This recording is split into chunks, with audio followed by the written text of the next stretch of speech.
Algumas vezes elas oferecem particularidades notáveis. É assim que o Sr. Alok atesta aqui em uma das fotografias de Munger, que representa o Sr. Livermore com o retrato de sua mulher falecida, e que já mencionamos. As fazendas que rodeiam a figura são particularmente finas e de um belo desenho, principalmente vistas à lente. Poder-se-iam compará-las a uma asa de borboleta spiritualist. 1877, 239. Dissemos também mais acima que, em uma das fotografias obtidas pelo Sr. Slater, o retrato da pessoa que se tinha exposto estava artisticamente envolto em uma renda transparente. Examinada de perto, aquela renda parecia formada por pequenos anéis de diversas dimensões, em nada semelhantes às rendas de confecção ordinária.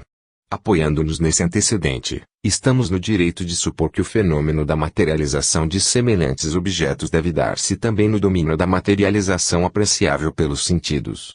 Efetivamente encontramos na categoria dos fenômenos mediúnicos numerosos exemplos da materialização dos tecidos e das flores.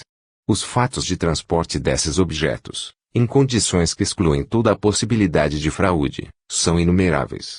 Como o Dr. Atmani não pôs em dúvida a realidade desse fenômeno, julgo inútil esforçar-me em dar aqui a sua demonstração citando algumas das experiências feitas. No começo havia disposições de atribuir uma origem suprassensível aos tecidos usados pelas figuras materializadas, mas em breve chegou-se a discernir a diferença entre o transporte transcendente de um tecido e a sua materialização temporária, no sentido estrito da palavra.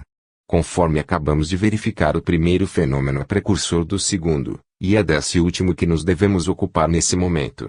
Fomos conduzidos logicamente à hipótese de que o fenômeno da materialização poderia produzir-se à custa de um objeto dado, sem o desmaterializar completamente.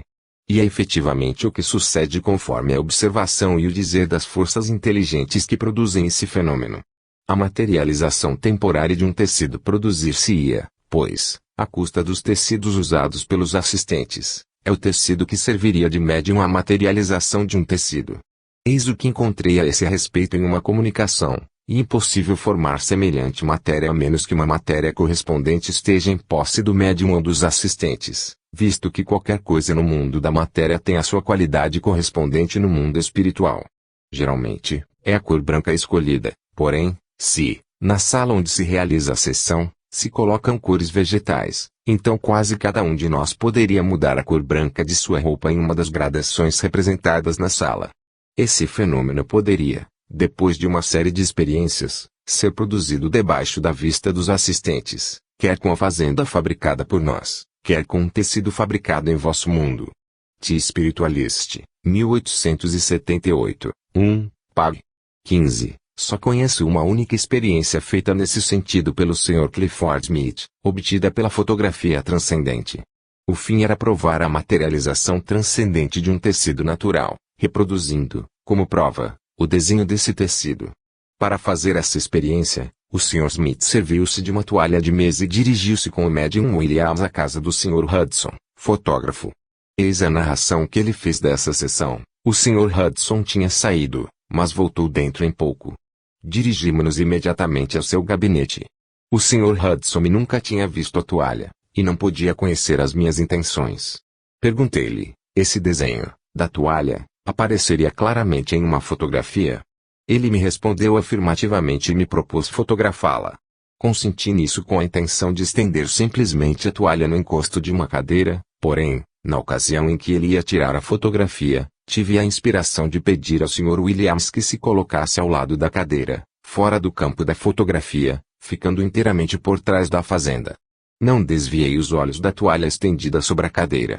O resultado foi o aparecimento de uma forma espírita vestida de branco, cujo rosto era muito reconhecível através da fazenda, mas o fato característico era que sobre os ombros via-se um facsímile da toalha de mesa, exatamente como eu a tinha colocado em minha casa. Sobre o Sr. Williams, o desenho do tecido era muito visível, ainda mais fácil de distinguir sobre a forma espírita do que sobre a cadeira onde estava estendido, e entretanto ele tinha ficado à mostra sobre a cadeira durante todo o tempo.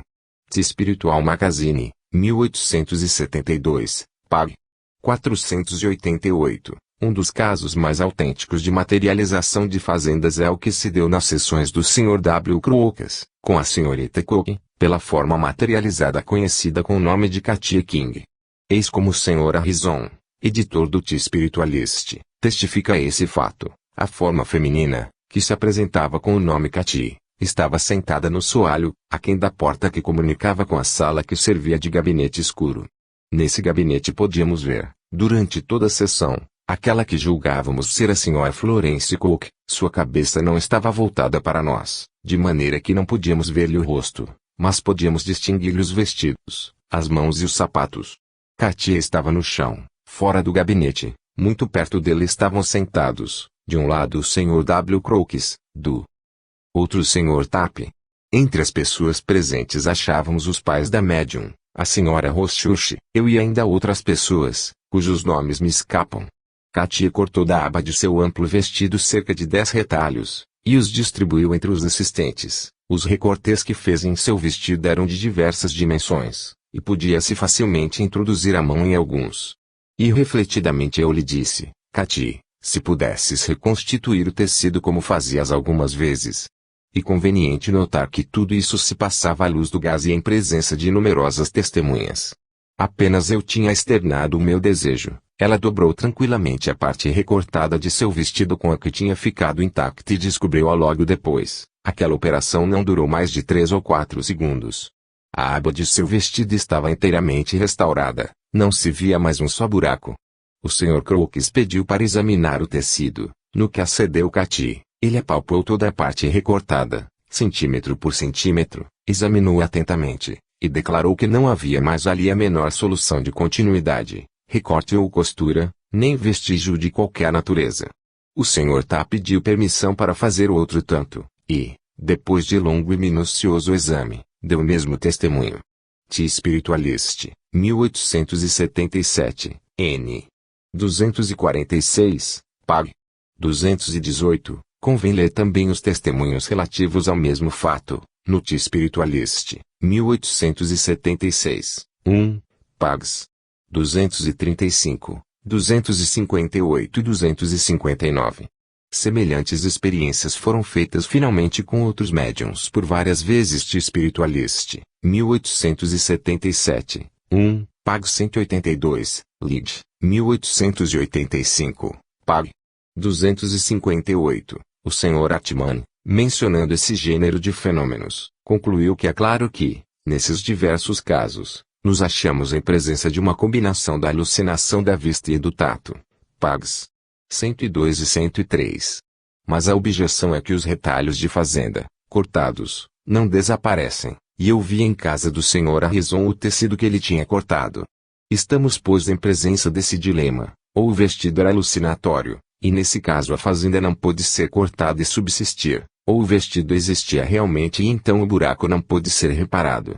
Para sair dessa dificuldade, o Sr. Atman acrescenta, quando o fantasma manda cortar o vestido pelos assistentes, e os retalhos apresentam a resistência de tecidos terrestres, surge essa questão, achamos-nos em presença de uma alucinação do tato, ou do transporte de um objeto real. Pag. 103. Como o Sr. Atman esclarece essa dúvida?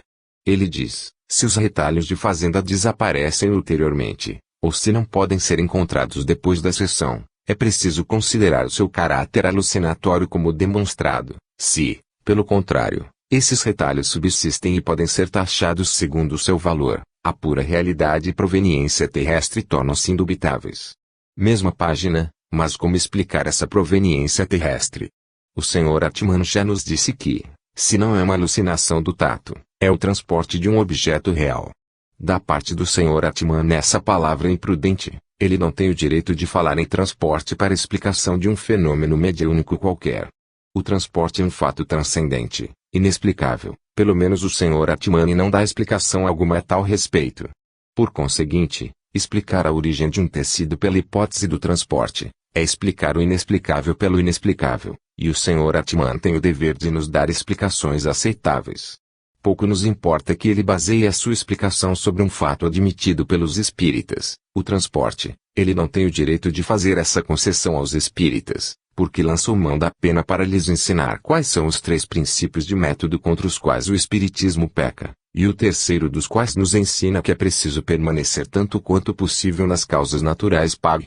118, e para lhes demonstrar que no espiritismo não há a mínima justificação de ir além das explicações naturais. Pag. 106. Um fato que provaria que uma fazenda materializada não é uma fazenda transportada, de proveniência terrestre, seria o seu desaparecimento gradual, não no decurso da sessão, quando a influência alucinatória do médium sobre os assistentes é predominante, porém fora dessas condições, e essa desmaterialização poderia ser verificada pela fotografia. É uma experiência que deve ser feita. Por enquanto, ficaremos nas declarações, em número limitado, que justificam o fato da materialização de peças completas em quantidade debaixo das vistas dos assistentes, na subtração de um retalho desses tecidos por meio de tesouras, em sua permanência durante alguns dias, na sua desmaterialização gradual e finalmente em seu desaparecimento. Passaremos agora à materialização das flores.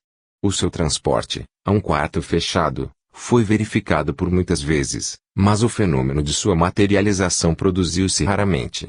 Os primeiros fatos desse gênero foram obtidos pelo Sr. Livermore, com a médium Srta. Cat Fox. Ver as suas cartas no The Spiritual Magazine, 1861, 494 e passim, conforme o testemunho do Sr. A. J. Davis, no Herald of Progress. Em um dos círculos espíritas de Nova York, produziam-se frequentemente belas flores dotadas de vida momentânea, criadas artificialmente com auxílio de elementos químicos esparsos na atmosfera. Esses espécimes da criação espírita eram em seguida oferecidos aos membros do círculo. Cada uma dessas flores era por conseguinte posta ao alcance dos nossos sentidos. Seu perfume impressionava diretamente o olfato. A haste e as folhas podiam ser tocadas, mantidas na mão. No decurso de uma dessas sessões, a comunicação espírita nos convidou a colocar uma daquelas flores em cima do fogão, o que foi realizado por um dos membros do círculo que voltou imediatamente ao seu lugar. Aos olhos dos assistentes, que fixamente olhavam para a flor, ela desapareceu completamente, depois de 12 minutos. The Spiritual Magazine, 1864, pag.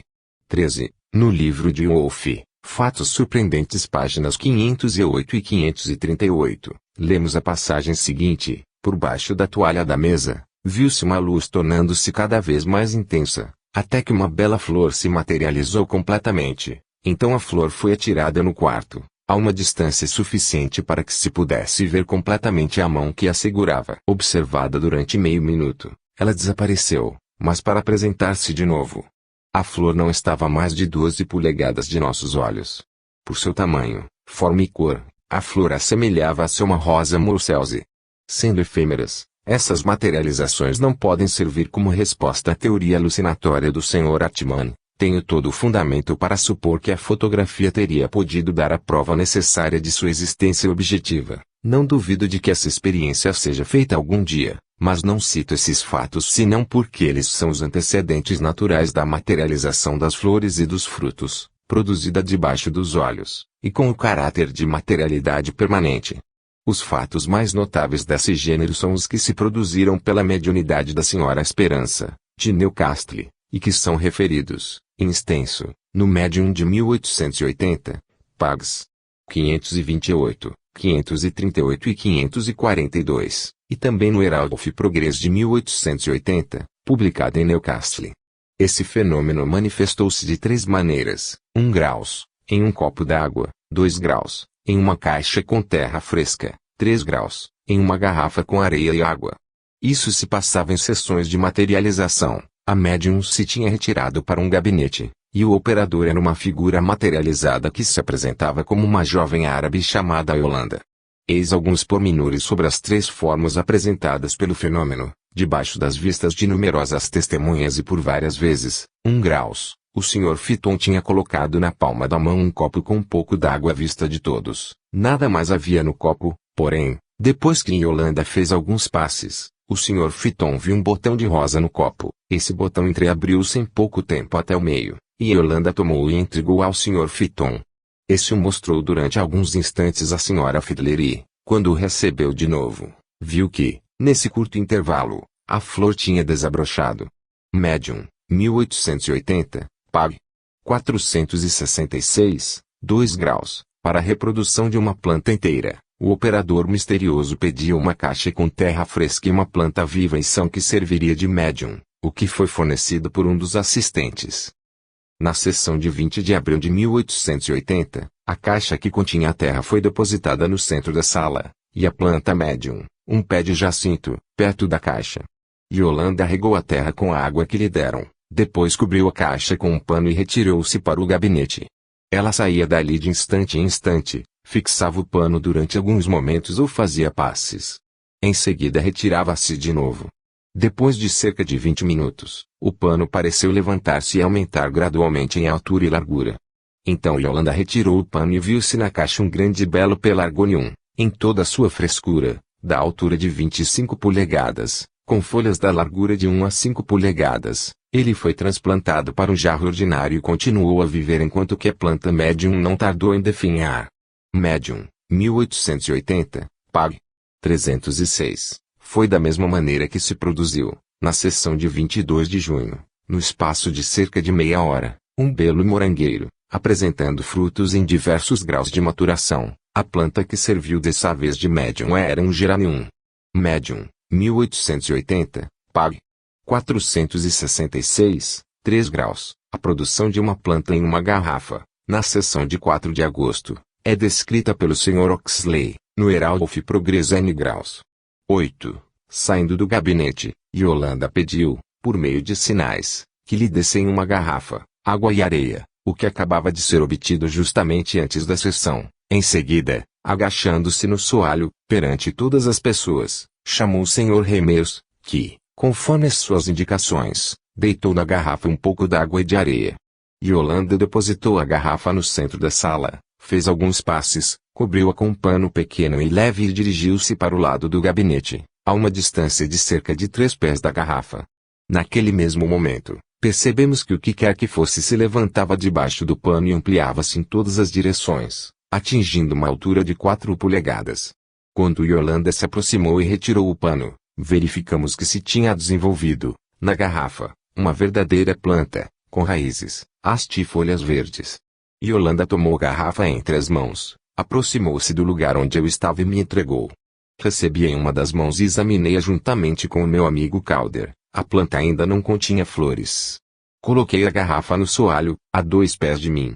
Yolanda entrou no gabinete, onde ouvimos o som de pancadas que tinham esta significação, segundo o alfabeto convencionado: agora, olhai para a planta. Então Calder, tomando a garrafa e suspendendo-a no ar, exclamou, cheio de admiração: vede, há uma flor. Efetivamente a planta continha uma grande flor. Durante os poucos minutos em que a garrafa tinha ficado a meus pés, a planta tinha crescido 6 polegadas, lançando muitas folhas novas e uma bela flor de cor vermelho dourada ou alaranjada. Médium, 1880, Pag. 529. Esse fato não era uma alucinação, como atesta uma fotografia da planta, feita pelo Sr. Oxley no dia seguinte. Verificou-se que a planta era uma Ixora crocata. O seu desenho está anexo ao artigo do Sr. Oxley, no Herald, bem como no livro da Sra. Emardine Gibritan, Os Milagres do Século XIX, e na edição alemã dessa obra. O Sr. Oxley, a quem eu me tinha dirigido pedindo algumas informações, teve a bondade de me fazer aceitar, por ocasião de me responder, uma bela fotografia representando a planta inteira na garrafa, deixando ver as raízes e a areia na qual elas cresceram. Em sua carta, o Sr. Oxley confirma o fato da origem extraordinária daquela planta. Ele diz, entre outras coisas, nunca menos de 20 pessoas eram testemunhas desse fenômeno, que se deu à luz moderada, porém suficiente para se ver o que se passava. O pano tocava imediatamente no gargalo da garrafa, e pudemos muito distintamente vê-lo elevar-se gradualmente. O Sr. Oxley teve a bondade de enviar-me uma parte da própria planta para ser comparada com a fotografia. Era precisamente a parte superior, com a flor e 3 folhas, cortadas e postas abaixo de um vidro imediatamente depois da execução da fotografia. As folhas mediam de 17 a 18 centímetros de extensão e 6 centímetros de largura. Quanto à flor, constava de um feixe de 40 pestilos de uma extensão de 4 centímetros, e terminando cada um por uma flor composta de 4 pétalas. Como o Sr. Selim, de Hamburgo, assistisse a essa sessão, tive naturalmente a ideia de conseguir o seu testemunho e lhe escrevi a carta seguinte: S. Petersburgo, hoje, 7-19 de abril de 1886. Já que o senhor assistiu, conjuntamente com os senhores Oxley e Remeus, A sessão da Senhora Esperança, no decurso da qual se produziu o notável crescimento de uma planta que Yolanda entregou ao Sr. Oxley. O seu testemunho terá para mim um valor particular, pelo que venho pedir que se digne enviar-me uma resposta aos quesitos seguintes. 1 graus. Com que grau de luz se produziu esse fenômeno? 2 graus. O senhor está bem certo de ter visto o próprio vaso no qual a planta se desenvolveu, e está convicto de que não havia nesse vaso mais do que água e areia. 3 graus. Tem certeza de ter visto a planta elevar-se gradualmente da garrafa, para atingir as dimensões indicadas na descrição? 4 graus. Reparou bem que não havia flor na planta, quando ela foi entregue ao Sr. Oxley? Que ela só apareceu mais tarde. 5 graus. Tem qualquer dúvida sobre a autenticidade do fenômeno, e, no caso contrário, como explica? Ficaria muito grato se me desse essas informações. Queira aceitar, etc. Eis a resposta que o Sr. Selim se dignou enviar-me. Hamburgo, 5 de maio de 1886.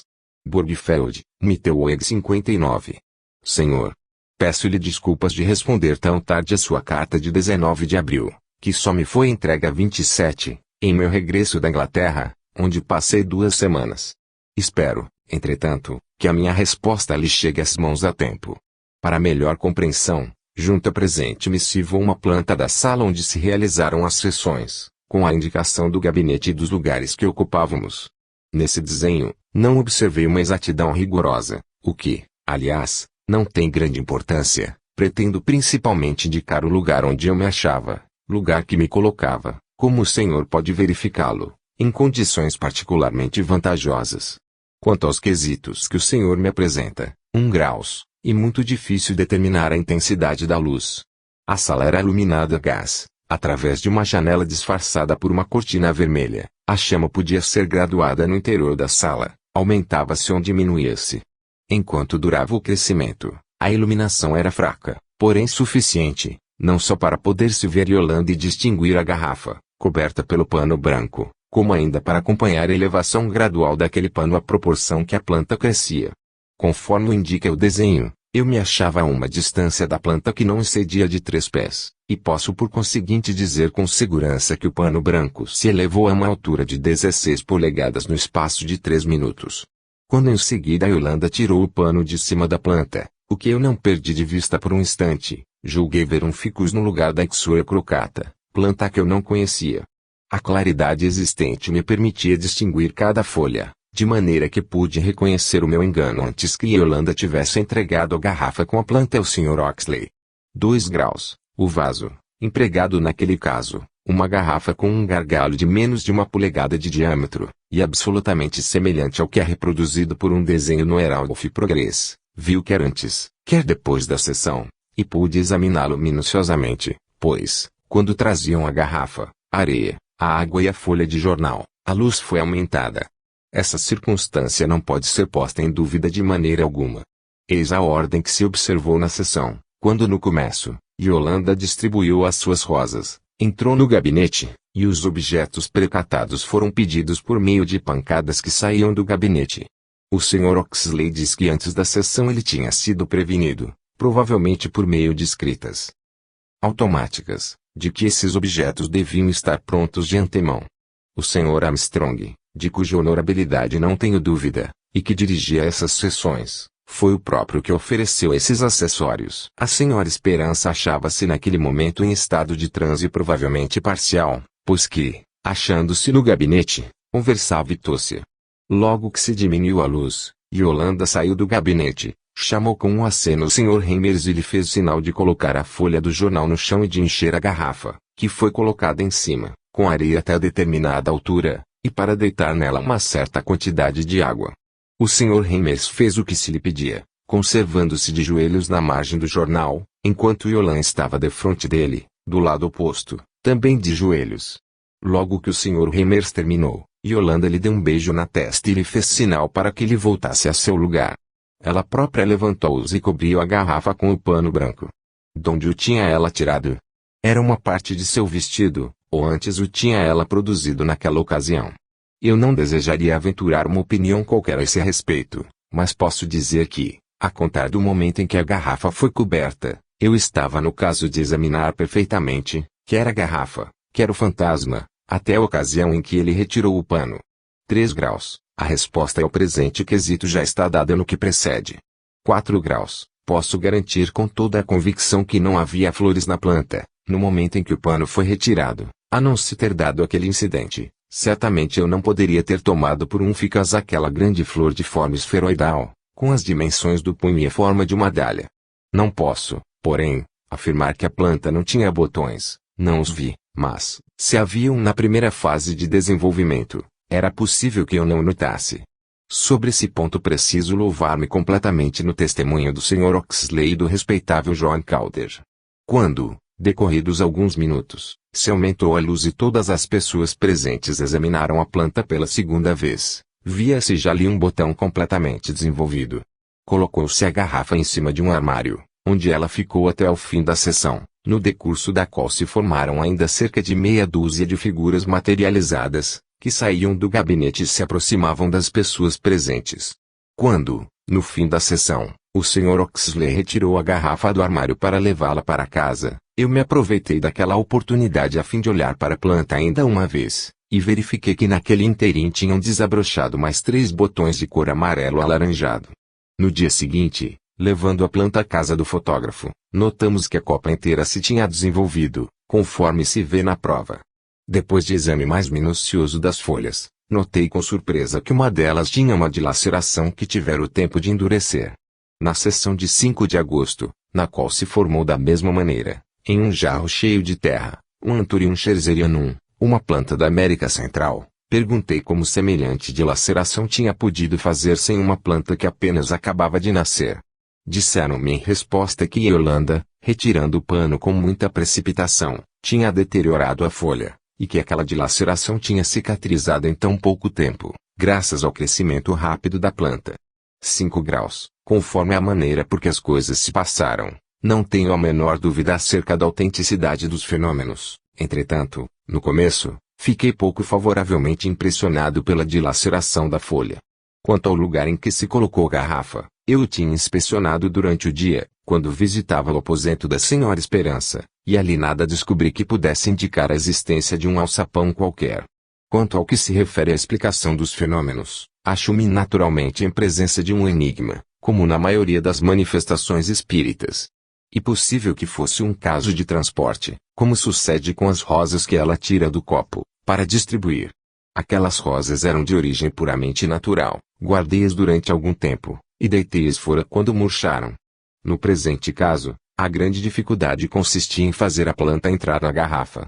O gargalho dela era tão estreito que considero quase impossível introduzir nele as raízes de uma planta completamente formada, e implantá-las na areia úmida, dando-lhes uma direção inteiramente natural. Confesso que tal suposição me parece estar em contradição com a elevação gradual do pano, em sentido vertical, fato que pude observar com toda a perfeição. Poder-se-ia ainda supor que, durante o tempo em que Reimers enchia a garrafa com areia molhada, ou antes, no momento de cobri-la com o pano, o fantasma tivesse introduzido uma vergonta ou uma semente de ixora. Não sendo botânico, não posso dizer qual das duas hipóteses é mais plausível, e que depois, com auxílio de uma força que nos é desconhecida, tivesse conseguido efetuar uma germinação e um desenvolvimento extraordinariamente rápido da planta. Detive-me nessa suposição, tanto anais porque ela apresenta alguma analogia com a aceleração do crescimento de uma planta por meio da eletricidade, experiência feita pelo Sr. Reimers. Aceite, etc. O W.C. Lin certamente nada se faz do nada, e aquelas plantas não se formaram do nada. Não nos achamos em presença de um simples fenômeno de transporte, isso é evidente, pois que houve desenvolvimento gradual, o que é precisamente um dos caracteres do fenômeno da materialização, como se pode julgar pelas experiências acima descritas, nas quais o fenômeno se produziu debaixo das vistas de todos os observadores. Esse desenvolvimento gradual é cada vez mais evidente quando se verifica que a planta, depois de ter sido posta a descoberto e bem examinada, ainda cresceu 6 polegadas, produziu muitas folhas e uma grande flor de 5 polegadas de diâmetro, constando de cerca de 50 flores pequenas, o que prova que havia na parte da planta produzida na primeira fase uma grande concentração de vitalidade e de elementos materiais que ainda estavam em estado latente. Como as plantas materializadas, de que acabamos de falar, Não se assemelhavam às plantas que serviram de médium, e como a Ikessura foi produzida, conforme parece, sem o concurso de nenhuma outra planta, somos levados a supor que assistimos aqui um fenômeno misto de transporte e de materialização. Poder-se-ia, pois, supor que essas plantas foram desmaterializadas na ocasião e que, sendo conservada sua essência típica, elas foram gradualmente rematerializadas durante a sessão, com auxílio da essência vital de outra planta, ou mesmo sem isso. Como quer que seja, trata-se sempre de um fato de materialização produzida debaixo dos olhos dos observadores, e o seu caráter não alucinatório fica estabelecido.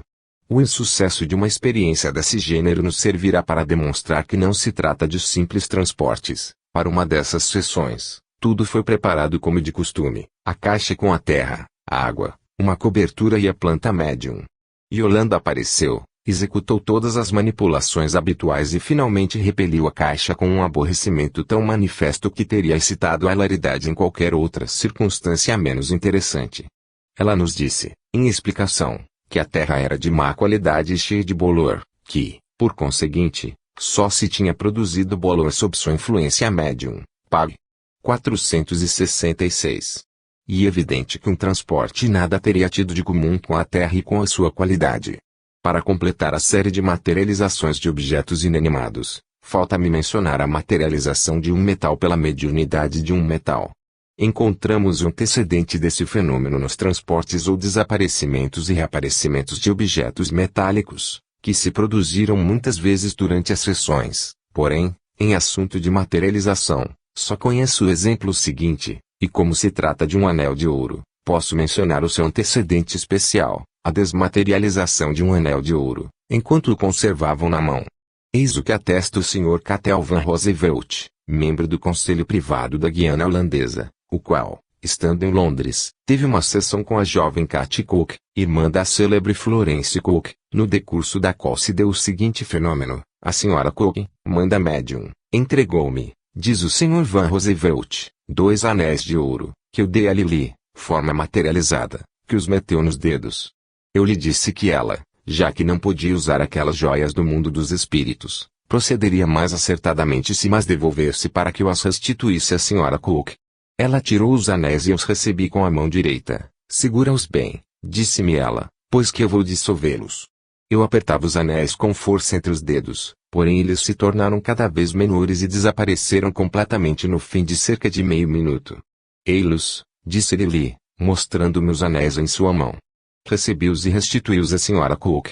The Spiritualist, 1879, página 159. Passemos agora ao fato que se refere à materialização de um anel de ouro. Eis um fenômeno que foi observado em uma série de sessões, inteiramente íntimas, dadas por um círculo com um médium amador, o Sr. Spriggs. Esse fenômeno é referido por um dos membros do círculo, o Sr. Smart, em carta publicada no Lirt de 1886. Pag. 94. A mesma figura materializou certo dia um anel de ouro cuja dureza ela demonstrou, batendo com ele no abajur da lâmpada e comprimindo com ele as nossas mãos. O que há de curioso nesse fato, é que, para auxiliar a materialização, ela pediu a corrente de ouro de um assistente, colocou-a na mesa e fez passes da corrente à sua própria mão, como se quisesse tirar dela uma parte dos elementos mais sutis. Vê também o Médium, de 1877, página 802, e conveniente supor que aquele anel tenha desaparecido com a figura, e esse fenômeno não pode, por conseguinte, me servir de prova na minha resposta ao Sr. Atman, mas, para todos aqueles que não partilham da sua teoria de alucinação, ele terá uma significação particular. Não será essa a categoria de fenômenos que se liga ao fato curioso a que se poderia chamar desdobramento de um corpo, de que faz menção o Sr. A.R. Wallace em seu livro, Defesa do Espiritualismo Moderno. Compreendo muito bem que, tratando dessa questão das materializações de objetos inanimados, no ponto de vista da alucinação, as provas que mostrei aos leitores não são numerosas, e que não podem ser consideradas como perfeitamente satisfatórias, ou ainda menos produzidas em condições que correspondam às exigências de uma ciência positiva. Conforme já disse, a dificuldade reside no próprio caráter do fenômeno a estabelecer e também na penúria de experiências feitas nesse sentido, tendo-se concentrado todo o interesse e toda a atenção, muito naturalmente, na materialidade das formas humanas. Só menciono fatos que se produziram por acaso, de tempos a tempos, e não como resultado de uma investigação sistemática e especial com o fim de provar que não se trata de alucinações. Eu as menciono porque, em todos os tempos, o testemunho dos sentidos de muitas pessoas, que assistiram a um fenômeno, foi considerado como suficiente. Meu objetivo foi somente demonstrar que, quando a fotografia transcendente nos apresenta o fenômeno surpreendente de imagens de objetos inanimados invisíveis aos nossos olhos, esse fenômeno pode encontrar a sua justificação no fenômeno correspondente e não menos estranho da materialização e da desmaterialização visível de objetos inanimados, e vice-versa. Eu ainda estou admirado de ter podido reunir, extraindo dos materiais existentes, os poucos fatos que me permitiram completar a série das analogias no conjunto desse domínio. B. Materialização e desmaterialização de formas humanas. Incompatibilidade lógica da teoria da alucinação do Dr. Atman com a sua teoria da força nervosa. No capítulo precedente, baseando-nos no fato transcendente, estabelecido pela experiência, da penetração de um corpo qualquer através de outro corpo, e na admissão da hipótese da desmaterialização e da rematerialização desse corpo, fomos logicamente levados a admitir a possibilidade de uma formação ou materialização, de maior ou menor duração, de outro corpo análogo à custa do corpo dado, e nossas pesquisas nesse domínio nos fizeram descobrir fatos de materializações não só temporárias, porém, ainda duradouras, de corpos inanimados, à custa de outros corpos análogos. Vimos fatos de materialização de tecidos pela mediunidade de um tecido, de materialização de uma planta pela mediunidade de uma planta e de um metal pela mediunidade de um metal. Vamos passar agora ao exame dos fatos mais numerosos, mais desenvolvidos e mais extraordinários desse gênero, as materializações temporárias de formas humanas pela mediunidade do corpo humano. A materialização de formas humanas compreende, por ordem cronológica de seu desenvolvimento, a mão, o rosto, o busto, o corpo inteiro. O fato positivo da produção de semelhantes formas, posto que invisíveis aos nossos olhos, nos é fornecido pela fotografia transcendente. Ela nos revelou e fez verificar a presença de corpos vaporosos de diversas formas, tomando pouco a pouco a forma humana, a princípio difusa, depois de contornos humanos cada vez mais definidos, até que sejam finalmente reconhecíveis com perfeição. Vamos encontrar uma série de fatos correspondentes no domínio da materialização, que podem ser verificados pelo testemunho dos sentidos e que se traduzem por todos os efeitos que um organismo material pode geralmente produzir. Sendo nosso intuito provar que esse fenômeno não é o resultado de uma alucinação, não temos necessidade de acompanhá-lo em todas as fases de seu desenvolvimento. Por conseguinte, se chegarmos a provar a realidade objetiva da materialização de um só membro humano, digamos de mão ou de pé, é quanto nos basta. O caráter não alucinatório do aparecimento de mão pode ser provado, 1 graus, pelo fato de ter ela sido vista por muitas pessoas ao mesmo tempo, unânimes em seus testemunhos, 2 graus, pelo fato de ter sido vista e, simultaneamente, tocada por muitas pessoas, e porque as impressões desses dois sentidos concordam entre si.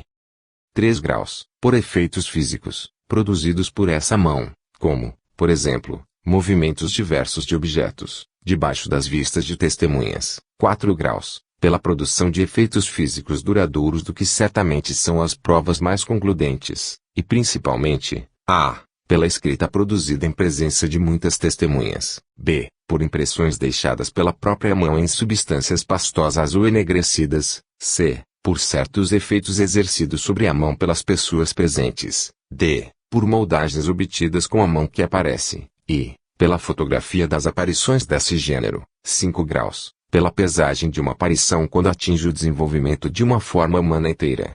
Todas essas provas existem nos anais do Espiritismo.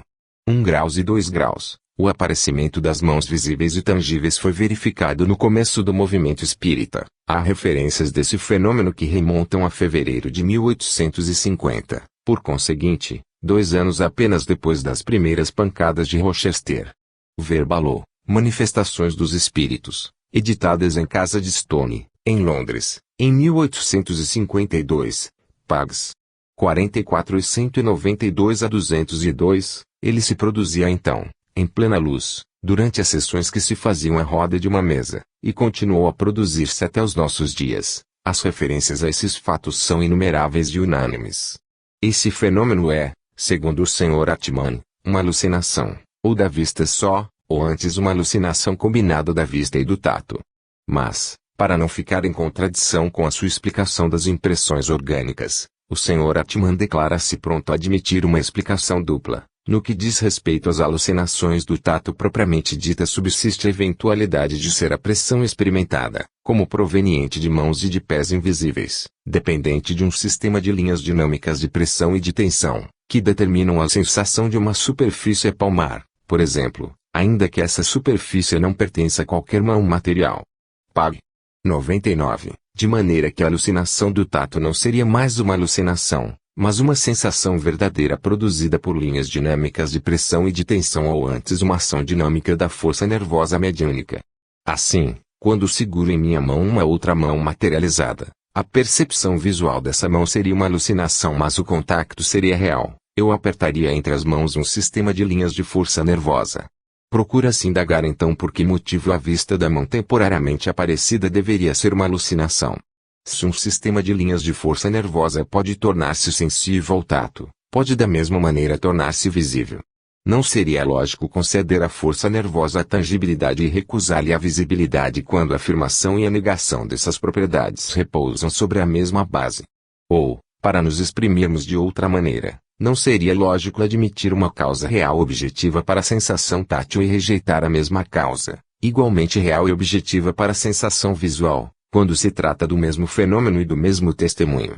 A consequência lógica dessa dupla explicação seria que, no que diz respeito aos fenômenos de materialização, a hipótese da alucinação, que representa tão importante papel na filosofia mediúnica do Dr. Atman, estaria antes de tudo em desacordo com os dados da sua hipótese da força nervosa, que ocupa nele uma parte igualmente grande, e esse desacordo, até aqui presumível, vai tornar-se, com os desenvolvimentos que o Sr. Atman dá aos fenômenos produzidos pela força nervosa, um fato positivo, como vamos vê-lo. 3 graus. As provas fornecidas pelos efeitos físicos, essas também não podem, segundo o Sr. Atman, servir de provas da materialização, pois que a percepção visual da mão não passa de uma alucinação, e o movimento de um objeto impresso por essa mão não passa de um efeito produzido pela força nervosa do médium de acordo com a alucinação que ele comunica aos assistentes. O deslocamento de objetos, verificado após a sessão, pode servir de prova de que esse deslocamento foi real, objetivo. Se esses deslocamentos não se produzem fora da esfera da atividade da força nervosa do médium, isto é, se não excedem os limites dos efeitos que aquela força pode produzir quanto ao seu gênero e ao seu poderio, não há razão alguma para atribuí-los a uma outra causa. Nesse caso, o médium sonâmbulo combinou em sua imaginação a sua alucinação com o deslocamento de objetos a produzir. Efetuou inconscientemente esses deslocamentos, por meio da sua força nervosa mediúnica, acreditando de boa fé que são as imagens da sua fantasia que realizaram esses deslocamentos por seu próprio poder, fazendo os assistentes participarem de sua alucinação. Ele transmitiu-lhes ao mesmo tempo a convicção de que esses deslocamentos de objetos são devidos realmente aos fantasmas. Pags. 101 e 102. Temos aqui por conseguinte uma alucinação dupla de força nervosa. Mas é inútil nos determos por mais tempo nesse ponto, dever-se-á notar apenas que a inconsequência lógica daquela explicação teria aumentado de 1 grau, enquanto que de um outro lado o testemunho da vista e do tato se acharia corroborado pela produção de um efeito físico correspondente. O Sr. Atman emprega frequentemente as expressões fora ou dentro da esfera de ação da força nervosa do médium. Ele, porém, não nos indica os limites daquela força nervosa. Está, por conseguinte, no caso de recuar esses limites à sua vontade, ou, melhor ainda, considerar aquela força como ilimitada. Em presença da falta de definição, é impossível verificar a teoria do Dr. Atman por fatos. 4 graus. Produção de efeitos físicos permanentes. Em primeiro lugar apresenta-se a escrita produzida por mão materializada, destacada na aparência de qualquer outro corpo, em plena luz, debaixo das vistas de testemunhas, e estando o médium visível durante todo o tempo. Segundo o Sr. Atman, esse fenômeno também não seria outra coisa mais do que uma alucinação dupla da força nervosa. Não seria surpreendente ouvir falar em breve tempo de uma escrita mediúnica à distância, sendo visível pelos assistentes a mão escrevente, o que não se produziu ainda, que me conste, pelo menos nas sessões em pleno dia. Não haveria razão alguma para considerar aquela mão como outra coisa além da transmissão de uma alucinação da vista. Pag. 101. A escrita direta sem nos determos desse raciocínio, que não difere dos precedentes, passaremos à rubrica seguinte, onde ele atinge seu auge e torna-se uma impossibilidade. Faremos notar somente que o Sr. Atman, persuadindo-se de que esse fenômeno ainda não tinha sido observado à luz, fez bem em acrescentar, que me conste, pois que esse fenômeno foi verificado por várias vezes. R. Darwin, por exemplo, conta uma sessão com slide na qual, em plena luz, uma primeira mão, saindo debaixo da mesa, escreveu uma comunicação em inglês, em uma folha de papel posto sobre uma ardósia, colocada nos joelhos do Sr. Darwin. Depois uma outra mão escreveu na mesma folha de papel algumas linhas em grego. Ver, para as particularidades, com o facsímile da escrita, o T. Spiritualist, 1876, 2, pag. 162, Ocott, em seu livro O Povo do Outro Mundo chega a dar o desenho de certa mão materializada escrevendo em um livro que lhe apresentam. E preciso ver também as numerosas experiências do Dr. Wolff mencionadas em sua obra, Fatos Surpreendentes do Espiritualismo Moderno, que apareceu em Cincinnati, em 1874, pags. 309, 475. O Sr. Atman ilude-se dizendo, as poucas referências acerca da escrita pela mão visível de um espírito não têm importância alguma, porque são referentes a sessões sem luz, no decurso das quais ter-se-ia visto de maneira indistinta o delineamento confuso de certa mão esboçando-se sobre papel fosforescente. Pag. 53. O testemunho do Sr. Crookes é sobre esse ponto categórico. Mão luminosa desceu da parte superior do quarto e, depois de ter plainado durante alguns segundos a meu lado, tomou-a com acento grave e lápis, depois se elevou acima de nossas cabeças e desapareceu gradualmente nas trevas. Psychische Studien, 1874, pag. 159. Um fato semelhante, produzido em presença de várias testemunhas, é referido pelo Sr. Jinken no T. Spiritualist, 1876, 2, pag. 126, com o desenho da mão que escreve. B. E muito natural que se tenha procurado desde muito tempo obter impressões de mãos que se viam momentaneamente aparecer e desaparecer nas sessões, pois que semelhante impressão devia servir para provar positivamente que se tratava, não de alucinações, porém de formações reais de um certo corpo. Não posso precisar quando foram feitas as primeiras tentativas desse gênero, mas possuo nas minhas notas uma indicação que remonta a 1867. Uma impressão foi recebida sobre argila mole Banner of Lead, 10 de agosto de 1867. Mais tarde, fizeram-se impressões sobre farinha e papel coberto de negro de fumo. Também temos, em relação a esse fenômeno, as experiências concludentes dos professores Zollner e Wagner Psychische Studien, 1878, pag. 492, 1879, pag. 249. E preciso mencionar também o fato análogo obtido pelo Sr. Reimers, referido nos Psychische Studien, 1877, pag. 401, e Jenkin, T. Spiritualist, 1878, 2, pag. 134, Medium, 1878, pag. 609. Nesses casos, a mão ou o pé que tinham produzido as impressões não foram vistos, mas as condições nas quais elas se produziram são tais, que excluem toda a ideia de fraude. É assim que em casa do Sr. Zollner as impressões foram feitas entre duas ardósias que ele conservava em cima dos joelhos, e em casa do Sr. Wagner, entre duas ardósias lacradas. Em outros casos, entretanto, a forma materializada que produziu a impressão foi vista durante a produção do fenômeno, e verificou-se que o resultado estava de acordo com a forma observada.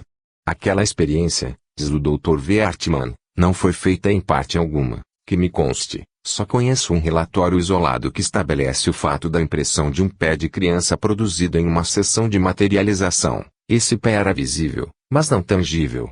Psychische Studien, 7, 397, pag. 100. Esse fato requereria antes de tudo ser confirmado por experiências análogas feitas por outras pessoas. Pags. 100 e 101. Posso fornecer essa confirmação. São as experiências que o Dr. Wolff fez com a médium a Sra. Ulisse.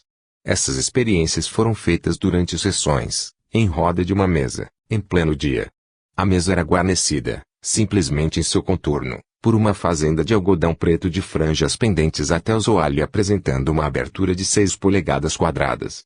Na experiência que segue, o Dr. Wolff estava só com a médium. Damos-lhe a palavra. A primeira experiência foi feita com um prato de farinha. Coloquei o prato em cima de uma cadeira, diante da abertura, e pedi a Jean Nolan, um dos operadores invisíveis, que fizesse ali a impressão de sua mão direita. 2 ou 3 minutos depois apareceu uma certa mão elegante e delicada, assemelhando-se muito pouco à de Jean, e que desapareceu depois de ter plainado por alguns instantes acima do prato. Ela reapareceu 5 minutos depois e penetrou profundamente na farinha, deixando a sua impressão visivelmente desenhada na camada mole e branca como a neve. Mandei buscar em seguida um outro prato com farinha, por pedido de Jean, e dessa vez ele imprimiu ali a sua própria mão, que deixou uma impressão 1,5 vezes maior do que a primeira. Depois de ter examinado minuciosamente a mão da Sra. Wallis, na qual não se encontrou a mínima partícula de farinha, pedi-lhe que colocasse a mão nas impressões obtidas. Em uma dessas últimas, aquela mão teria podido ser colocada 2 vezes. Verificou-se também que a outra era muito maior do que a sua mão. A impressão que ela fez em seguida com a mão era menor e de forma muito diferente. Startling Facts, Pag. 481. Eis o mesmo fato contado por outra testemunha, o Sr. Plimpton, um dos editores de um jornal de Cincinnati, em artigo publicado por ele no jornal T Capital, editado em Washington pelo coronel Don Piatt. Conforme uma planta do quarto junto ao artigo, vê-se que a mesa se achava no meio do dito quarto, o médium estava de um lado e defronte dele, no outro, perto do ângulo da mesa, achava-se o Dr. Wolff. A abertura na cortina que rodeava a mesa ficava no terceiro lado. Defronte dessa abertura achava-se o Sr. Plimpton, um passo distante da mesa. Eis o relatório daquela sessão. O Dr. Wolff levou um prato de farinha e perguntou se os operadores invisíveis podiam deixar ali a impressão da mão. As pancadas deram uma resposta afirmativa. A convite expresso pela escrita, o doutor manteve o prato diante da cortina, o mais distante que pôde da Sra. Wallis. A mão apareceu e fez evoluções de uma rapidez elétrica. Deteve-se por um instante no prato e retirou-se depois de ter sacudido as partículas aderentes. Pediu-se à Sra. Wallis que aplicasse a mão sobre a impressão. Os dedos marcados sobre aquela última eram mais longos do que os seus, 1 polegada. A impressão representava a mão de um homem feito, com todas as particularidades anatômicas. Convém acrescentar que se a Sra. Wallis tivesse empreendido a operação, teria sido obrigada a inclinar-se até o bordo da mesa para poder alcançar aquela distância. Ela, porém, não mudou de posição, e esse fato estabelece a impossibilidade material de sua intervenção pessoal. De outro lado, um homem não poderia ter se escondido sob a mesa, que eu inverti imediatamente depois da produção da impressão. Houve acaso uma ilusão? Mas a impressão na farinha foi vista depois por outras pessoas, e eu estou tão convicto de ter visto a mão que produziu a impressão quanto estão convictas essas mesmas pessoas de terem visto aquela impressão. Ibidem, Pag. 541. E dizer que para encontrar uma explicação para esse fenômeno o Dr. Atmani não se afasta em nada de sua teoria. Ele admite com efeito que não é uma alucinação. Ele não diz mais, como acima, falando do sentido do tato, que a possibilidade de um efeito real, produzido por uma causa objetiva, é excluída. Ele chega a afirmá-la de maneira positiva nesses termos: ou as impressões obtidas oferecem uma prova comprobatória de que não nos achamos em presença do efeito de uma alucinação. Pag. 52. Mas que explicação ele dá desse fenômeno? Há fundamento em supor que ninguém, ainda que fosse o sábio mais positivo, possa negar que uma impressão obtida nas condições precatadas, com mais forte razão se a autenticidade do fenômeno é admitida, teve de ser produzida por um corpo temporariamente materializado, isto é, tendo tomado uma forma humana tangível. Mas o Dr. Hartmann tirou outra conclusão. Para ficar fiel à sua teoria da força nervosa, ele dá a essa última um desenvolvimento extremo. Aquela força estaria no caso não somente de produzir o deslocamento de objetos, mas, também, efeitos plásticos. Segundo ele pensa, aquela impressão é produzida pela força nervosa emanada do médium. Essa se traduz por um sistema de radiações produzindo efeitos de tração e de pressão. Ein System von Druck und Isoglenie der Verwirkung der Nervenkraft, Pag. 150. E quando o corpo, ou nesse caso a mão, que produz esse resultado é visível, é de novo, Como nos casos precedentes, uma alucinação, a combinação de um resultado real com uma alucinação. Como vemos, e como era fácil de prever, a inconsequência lógica na qual cai o Dr. Atman, inconsequência que não passava de uma presunção, quando se tratava da aplicação de sua hipótese à explicação da sensação tátil, não deixou de aumentar, e quando ele quer aplicar a mesma hipótese à explicação das impressões, essa inconsequência chega ao cúmulo e torna-se um fato. Vejo tal mão aparecer, é uma alucinação. Vejo essa mão, toco-a, sinto-a, a sensação do tato pode ser real, mas a percepção visual é uma alucinação. Vejo essa mão mover um objeto, escrever, o efeito físico produzido é real, mas a percepção visual é uma alucinação. Vejo essa mão produzir uma impressão, estabelecendo que é realmente uma tal mão, a impressão é real, mas a percepção visual é uma alucinação. Em virtude desse sistema, o testemunho de nossos sentidos é aceito por uma série de efeitos reais, mas é repelido por uma forma especial da impressão da vista, posto que um dos efeitos reais e permanentes obtidos, a impressão, provém a concordância dos testemunhos da vista e do fato, com aquele efeito real. Assim também, de outro lado, temos um fenômeno que apresenta todas as aparências de um corpo e cuja realidade é estabelecida por todos os efeitos que um corpo pode geralmente produzir, é visível, tangível, move um outro corpo, deixa vestígios permanentes, imprime-se em outro corpo. Todas essas propriedades lhe são concedidas pelo Dr. Atman como reais, objetivas, menos a visibilidade. Por quê? Por qual raciocínio lógico? Essa lógica nos parecerá ainda mais estranha, quando pedirmos ao Sr. Atman a definição de um corpo, em geral, segundo a sua própria filosofia. A matéria, responderá, não é outra coisa mais do que um sistema de forças atômicas, um sistema de dinamides pilos. Diz Deu, 1872, pág. 474. Assim, quando tomo em minha própria mão uma outra mão natural, tomo, segundo o Dr. Atman, um sistema de forças atômicas, e ele não lhe recusa a propriedade da visibilidade, ele não qualifica de alucinação esse testemunho de meus sentidos. Mas, quando conservo em minha mão semelhante mão materializada, que sinto e vejo, e a qual o Sr. Atman aplica a mesma definição, pois que a considera como sistema de linhas de força, nesse caso, diz-nos ele, a sensação do tato é real, mas a impressão da vista daquela mão é uma alucinação. Por quê? Em virtude de que lógica? Uma vez admitido que um sistema dinâmico é capaz de produzir, em nosso organismo, uma sensação tátil real e objetiva, onde, pois, está a dificuldade de admitir que o mesmo sistema dinâmico possa ocasionar a sensação de visibilidade real e objetiva, desde que o testemunho subjetivo em favor de uma ou da outra dessas sensações é o mesmo. Nunca o Dr. Atman poderá provar a lógica dessa negação. Assim, depois de todas as concessões que ele fez, admitindo a realidade do mesmo fenômeno para outras percepções sensoriais, sua hipótese da alucinação torna-se logicamente insustentável. Quanto à explicação física que o Sr. Atman dá, acerca das impressões obtidas por via mediúnica, está em tal contradição com todas as leis físicas conhecidas, que a física e a fisiologia jamais poderão aceitá-las, e o que é curioso é que o desenvolvimento lógico da explicação física do Sr. Atman nos conduz inevitavelmente a uma conclusão que ele repele com todas as forças. Para o provar, devo entrar em algumas explicações. Tendo grande importância o fenômeno das impressões de formas orgânicas, considero como antecedente da prova absoluta da materialização, devemos prestar toda a atenção à explicação que nos dá a seu respeito o Sr. Atman, que, por sua vez, julga que esses fenômenos pertencem aos mais surpreendentes nesse domínio. Pág. 52. Eis a dita explicação. Figure-se uma outra disposição das radiações dinâmicas da força nervosa mediúnica, disposição que corresponde a essa impressão produzida pela face palmar da mão estendida inteiramente sobre uma matéria plástica. Então o deslocamento das partículas de matéria, produzido por semelhante sistema dinâmico, deveria estar em relação com o deslocamento produzido pela impressão da mão, isto é, deveria ser a reprodução de uma forma orgânica, sem que uma forma orgânica, que produzisse essa impressão, se achasse materialmente presente.